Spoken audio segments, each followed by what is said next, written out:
Me dejaron muchos comentarios para que haga la segunda parte del video de qué tener en cuenta para armar tu portafolio en el 2025, que te lo dejo ahí para que lo veas. De hecho, recomiendo que si no lo viste, lo veas porque habla justamente de qué tener en cuenta a la hora de armar un portafolio. Es decir, qué tipo de perfil sos, cuáles son tus objetivos y en base a eso buscar las inversiones que te interesan. Esta parte 2, que fue la que me fueron pidiendo en los comentarios, vamos a hablar de los diferentes tipos de perfiles. Hoy nos vamos a concentrar en el perfil conservador. Vamos a ver diferentes instrumentos, vamos a hablar un poco más de ese perfil, a ver si te sentís un poco identificado o no, y justamente ver cómo implementarlo a la hora de invertir. Empecemos. Hoy vamos a hablar más en profundidad de lo que es un perfil conservador. Sí te recomiendo que si no viste la parte 1 de qué tener en cuenta para armar tu portafolio en el 2025, te recomiendo que lo veas. Voy a hacer una lista de reproducción con ese video, y las dos partes que siguen, que van a ser con el perfil moderado y el perfil agresivo, porque recomiendo que los vean todos justamente para tener una visión un poco más amplia de todos los instrumentos y conocerse un poco más sobre cuál es el perfil que uno tiene a la hora de invertir. Y en base a eso, justamente, ir buscando ideas y armar tu propio portafolio, pero que esté hecho a medida para vos. No sirve de nada a veces copiar portafolios de otras personas porque no sabemos cuáles son sus objetivos, no sabemos cuáles son sus ingresos, no sabemos cuánto riesgo están dispuestos a asumir y por todo eso, y último, no sabemos si es verdad que están invirtiendo en eso, entonces ellos tienen algunos otros intereses. Por eso siempre recomiendo que a la hora de invertir uno tenga que buscar la inversión en el sentido de sus objetivos y alinearlo con sus objetivos. Es por eso que hoy voy a traer algunas opciones para un perfil conservador. Vamos a hablar un poco de este perfil, pero tenés que primero tener en cuenta qué tipo de perfil sos vos. Por eso hablo mucho en el primer video sobre el tema y sobre los objetivos y demás, que me parece prioritario antes de empezar a hacer cualquier portafolio. Generalmente uno no tiene solo un perfil, no tiene un perfil conservador y no tiene un perfil solamente arriesgado, sino que generalmente, o en la mayoría de los casos, uno es la combinación de varios perfiles, donde que es mayor parte conservador y quizá menor parte un poquito más arriesgado o un poquito más moderado. Es por eso que se me ocurrió empezar con el perfil conservador, ya que seguramente sean instrumentos que se vayan repitiendo a lo largo de los otros perfiles, pero a medida que vayamos también avanzando en los perfiles, uno como conservador puede llegar a decir, bueno, voy a tener el 80% de mis instrumentos conservadores, con renta fija y demás, pero voy a tener un 20% de un perfil moderado. Y ahí básicamente sos 80% conservador, 20% moderado, pero lo puedes ir armando a tu gusto y a tus objetivos y básicamente al riesgo que estés dispuesto a asumir. Un perfil conservador básicamente es un perfil que está dispuesto a invertir el dinero, ¿sí? No es que no lo va a invertir, no es que lo va a tener guardado sin generar rendimientos, pero el objetivo de la inversión es resguardar el valor, es decir, protegerse contra la inflación como mínimo y sacar unos puntos extra y tener un rendimiento positivo, pero con un riesgo muy, muy bajo y no está dispuesto a asumir riesgos negativos. Y esta es una parte fundamental del perfil conservador, a diferencia de los otros perfiles. Quiere que sus rendimientos siempre sean positivos.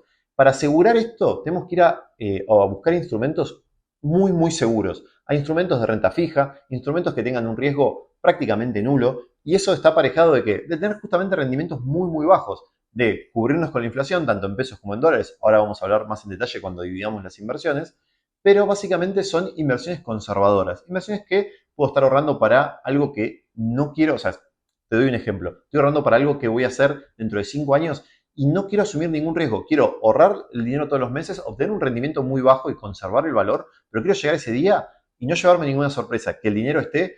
Bueno, eso sería un perfil muy conservador, que bajo ningún punto todo sea en línea recta y siempre sea subiendo. Cada vez tenga más dinero y cada vez voy llegando a mi objetivo. Eso es un perfil 100% conservador. Ahora, obviamente que, como te decía al principio, va a haber que quizá vos querés invertir el 80 al 75% en un perfil conservador y después cuando haga los próximos videos más moderados o agresivos o implementar un poquito más de estrategias un poquito más moderadas para arriesgarte un poco más, pero en un porcentaje más chico del portafolio. Lo primero que seguramente tengas que definir es qué porcentaje de tu portafolio lo vas a querer dejar en pesos y qué porcentaje lo vas a querer cambiar o dejar en dólares justamente. Obviamente que las opciones que te voy a dar para las dos inversiones hay que tener en cuenta que son de renta fija, son con un riesgo muy muy bajo y no es que porque sean dólares no, vas a ser menos riesgoso o que sea en pesos va a ser menos riesgoso. Sí, obviamente, tenerlo en dólares lo que nos asegura siempre es estar cubierto ante una devaluación, ante un repunte de la inflación y que esto nos come un poco de nuestros ahorros. Pero como vas a ver, en las inversiones en pesos te voy a traer inversiones que te cubren ante un pico inflacionario, ante una devaluación, porque van a estar ajustados por inflación, van a estar ajustados por SER y distintos instrumentos. Es por eso que primero hay que definir ¿En qué moneda vas a querer tener tu portafolio? Obviamente, y lo mejor, como siempre hablamos, es diversificar. Puedes tener una parte en dólares, el 50% en dólares, el 50% en pesos. Esto principalmente puede estar muy alineado a tus objetivos. Es decir, si tu objetivo es comprar un terreno, comprar una casa o construir o hacer algo que esté muy atado al dólar, que esté dolarizado lo que vos vayas a comprar, muy probablemente te convenga estar en dólares porque te va a dar una claridad mental mucho más fácil de saber qué porcentaje estás de tu objetivo e invertir siempre en una moneda que es lo que vas a terminar comprando.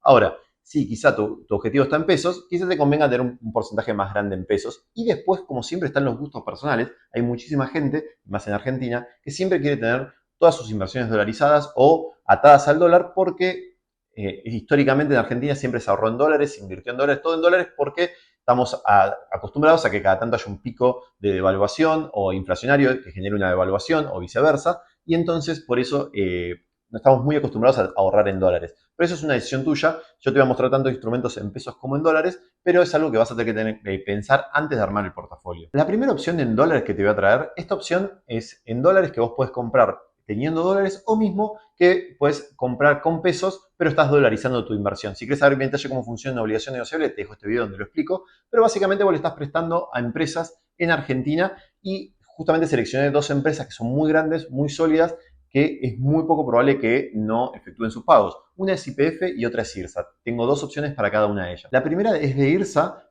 que está bajo el ticker IRCJO. Esta obligación negociable está pagando una tasa interna de retorno actualmente del 8.17%. Hace pagos en febrero y en agosto de cada año y actualmente tiene una paridad de 98. La segunda es de YPF, es la IMCXO y está pagando una tasa interna de retorno del 7,72%. Paga en marzo y en septiembre y tiene una paridad de 105. Acá aprovecho para resolver una pregunta que me hacen mucho en los comentarios, que es si conviene o no comprar una obligación negociable que tenga una paridad tan alta, que esté en 105. Justamente, y en modo de repaso, es si está en 100 es que está el precio que debería estar, 105 que está más alta y si está por abajo de 100 es que está más baja, básicamente. Y yo siempre contesto lo mismo, todo depende, porque si está pagando una tasa interna de retorno del 7,72 y tiene una paridad de 105, igualmente me parece que está pagando una muy buena tasa interna de retorno. Quizá puedo comprar otra obligación negociable de otra empresa, o mismo de YPF, que esté en 97, pero que me esté pagando una tasa interna de retorno del 5%. Entonces, está bien, la paridad está más baja, pero me está pagando una tasa interna de retorno más baja también. Es por eso que personalmente yo siempre lo que miro es la tasa interna de retorno, que es lo que me termina importando para mi inversión. Es decir, cuánto va a ser el retorno de mi inversión. La tercera es también de YPF, es la IMCJO, tiene una tasa interna de retorno del 7,31% y paga en marzo y en septiembre de cada año. Actualmente tiene una paridad de 99. Y la última es la segunda DIRSA, que es la IRCOO. Está pagando una tasa interna de retorno del 7,09%, paga en enero y en julio de cada año y tiene una paridad de 101. Obviamente que esto tiene un riesgo, pero es muy bajo básicamente porque estas dos empresas, IRSA es la empresa de real estate más grande de Argentina, y YPF, bueno, YPF es la petrolera más grande de Argentina con inversiones en Vaca Muerta. De hecho, la semana pasada emitió deuda nueva y le iban a prestar más de lo que estaba pidiendo y a unas tasas cada vez mejores. Por ende, es una empresa que tiene una proyección muy buena a largo plazo. Igualmente, si lo que tienen estas obligaciones negociables es que obviamente pueden fluctuar un poco en el tiempo, pueden subir o bajar un poco su valor, pero nosotros estamos seguros que si nos quedamos hasta el vencimiento, como te detallé en cada una de ellas, o mismo a la medida que vayan haciendo los pagos, yo me voy a quedar tranquilo que me van a ir haciendo los pagos en los meses que tengan los vencimientos. Pero también hay otra opción que es muchísimo más conservadora, obviamente tiene una rentabilidad muchísimo más baja, que son los fondos comunes de inversión en dólares, de renta fija. Actualmente hay muchísimos fondos comunes de inversión. Yo hablé acá en otro video justamente el de Cocos, que está pagando una tasa nominal anual del 4,25%. ¿Cómo funciona básicamente este fondo común de inversión? Lo explico en detalle en el video, pero vos invertís los dólares MEP que tengas, por ejemplo, los dólares que vos tengas en Cocos o en cualquier broker que tenga acceso a este fondo, y vos los podés invertir y te va a estar dando todos los días el rendimiento del día anterior. La tasa, como te dije, nominal anual es del 4,25%, que está un poco por arriba de lo que es la inflación de Estados Unidos. A ver, te va a cubrir contra la inflación de Estados Unidos y te va a dar 1%, 2% más, dependiendo cómo cierre la inflación en el año, pero vas a estar teniendo un retorno positivo. Es mucho mejor que tener los dólares en el cajón o abajo del colchón, por supuesto, pero hay que tener en cuenta que es una rentabilidad mucho más baja. Como vimos, en las obligaciones negociables están entre el 7 y el 8%. Estas dos empresas que yo te traje que son muy seguras. Hay otras obligaciones negociables que están en el 9, en el 10%, pero ya hay que asumir un poquito más de riesgo. Ahora vamos a hablar de la parte en pesos. Hay que tener en cuenta algo con esto, que se me ocurrió primero traer este instrumento y me parece el que cumple todas las condiciones de un perfil conservador, que son los bonos SER. ¿Por qué? Porque el bono SER lo que nos asegura a nosotros es estar cubierto contra la inflación más una tasa de interés muy baja. Y esto básicamente cumple todas las condiciones necesarias de un perfil conservador. ¿Por qué? Porque si hay por ejemplo, hay una devaluación muy grande o se dispara la inflación, el bono SER me va a cubrir. Y además, si esto sigue igual, que la inflación sigue a la baja y demás, me va a cubrir con la inflación y además me va a dar un pequeño porcentaje arriba en pesos. Ahora te voy a mostrar diferentes alternativas con diferentes vencimientos, pero lo que tienes que tener en cuenta del bono SER es que uno está tranquilo con eso. Obviamente, más después voy a hablarte de las LECAPs y cuál es el riesgo que tienen las LECAPs. Igualmente las puedes incorporar en un perfil conservador, pero hay que tener en cuenta que tiene un riesgo un poco más grande que el riesgo que tiene un bono SER. Vamos a tener dos bonos SER, que es el TZX25 y el TZX26. Ambos vencen en junio, uno vence en junio del 2025 y el otro en junio del 2026. El que vence este año tiene una TIR del 3,75% más SER y el que vence en el 2026 una TIR del 6,57% más SER. ¿Qué significa esto? Que te van a estar dando esta tasa interna de retorno más el coeficiente de estabilización de referencia, que es el SER, que sería la inflación. Básicamente, porque está un poco más lejos en el tiempo, nos va a dar un poco más que este que vence en 6 meses, entonces el horizonte que uno tiene, la previsibilidad que uno tiene en 6 meses es mucho más certera que en un año y medio, por eso hay diferencia entre la tasa interna de retorno. Pero ambos nos van a cubrir con la inflación y nos va a dar unos puntos por arriba. ¿Qué hay que tener en cuenta tanto en los bonos SER como en las obligaciones negociables que están cotizando en bolsa? Es decir, que tienen fluctuaciones. Pueden ser que, si nosotros entramos todos los días, puede ser que suba un poco un día, que baje en otro día y que haya una variabilidad en el precio.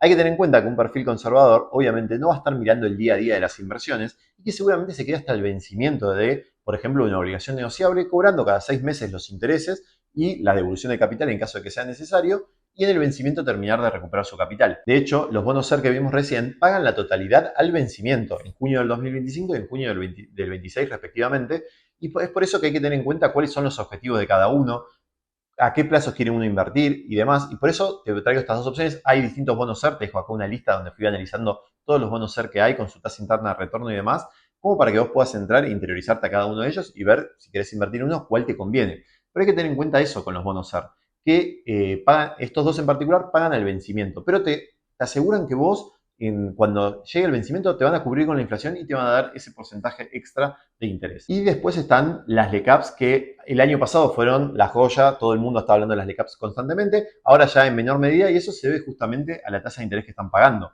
Mirá, como puedes ver en pantalla, estas son todas las LECAPs. Todo este Excel te lo voy a dejar en la descripción de este video, que lo hizo Ariel Sbard y lo actualiza de forma diaria y está muy, muy interesante cómo está hecho. Y como puedes ver, la tasa nominal anual de las LECAPs van entre el 30 y el 29% aproximadamente, el 28% ya llegando a septiembre de este año. Obviamente que todas estas opciones están por arriba de lo que es un plazo fijo, que de hecho seguramente mañana ya se decida, o en estos días, bajarle la tasa de interés a los plazos fijos, pero que están entre el 26 y el 29%, dependiendo del banco, dependiendo si sos cliente y no, pero generalmente están pagando un 27% de tasa nominal anual. Estamos hablando que la LECAP que menos paga está pagando un 29%, lo cual es bastante mejor. Y el riesgo es el mismo, básicamente. Es un riesgo muy, muy bajo. Obviamente que los plazos fijos es la inversión menos sofisticada, más conservadora, pero que muchas veces puedes estar perdiendo con la inflación. ¿Por qué los LECAPs los traigo último? Es conservador porque es de tasa fija, pero tiene un pequeño riesgo. Es decir, si yo voy eligiendo las LECAPs mes a mes, por ejemplo, hay meses que le gane la inflación, como podría haber sido noviembre o octubre y demás, pero meses como el diciembre, que la inflación vuelve a subir un poco, que pasó de 2.4 a 2.7, ese mes las LECAPs estaban pagando más o menos esa tasa, algunas LECAPs 2.8, otras LECAPs 2.5, entonces hay meses que le puedo llegar a ganar y meses que no. Y además, si suscribo una largo en el tiempo, por ejemplo de acá a septiembre, tiene la ventaja que si la inflación sigue bajando y está en el 1,5, en el 1%, y yo me quedé en una tasa nominal, una tasa efectiva mensual, por ejemplo, del 2,7%, seguramente le empieza a ganar todos los meses la inflación. Ahora, si en el medio hay una devaluación grande o hay un repunte de la inflación o sucede algo, porque esto es Argentina y hay cosas que pueden suceder, más allá del optimismo que tenga cada uno, es un riesgo que hay que tener en cuenta. Justamente es un riesgo que hay que tener en cuenta. Entonces, un perfil conservador no sé si se va a querer exponer a un riesgo como ese, a un riesgo ante una posible devaluación perder una parte de su capital. ¿Son una buena alternativa a las LECAPs? Sí, pero hay que tenerla en cuenta en el tiempo y en el perfil. Para un perfil conservador yo lo tendría en cuenta quizá para semanas o meses, 1 o 2 meses como mucho, y viendo cómo viene el panorama, pero no más que eso, porque si yo asumo el riesgo a 6, 8 meses, hay un riesgo más grande y no sé si un perfil conservador se va a querer exponer a este riesgo. Por eso yo lo traigo al final y como para poder tenerlo en cuenta también. Ahora, ¿cómo distribuir el porcentaje entre todas estas opciones que yo te di? Eso va a depender de cada uno de ustedes, dependiendo cuánto crees en dólares, cuánto crees en pesos, cuánto te querés exponer a una empresa o a la otra, o mismo seguir buscando distintas alternativas de renta fija que te sirvan para vos poder armar tu portafolio. Seguramente en las próximas semanas voy a seguir publicando lo que es este mismo video para un perfil moderado y este mismo video para un perfil agresivo. Y vos, aunque tengas un perfil quizá un poco conservador, puedas igual agarrar cosas de un perfil moderado, como pueden llegar a ser un índice, como puedes llegar a invertir en CDRs en el exterior. Hay que tener en cuenta que son inversiones un poquito más arriesgadas, pero siguen siendo muy moderadas, con un riesgo muy bajo. Cualquier duda, cualquier consulta, te invito a que me dejes en comentarios y hablamos más al respecto. Si te gustó este video, te sugiero que le des like y te suscribas a mi canal para ver más contenido como este. Nos vemos.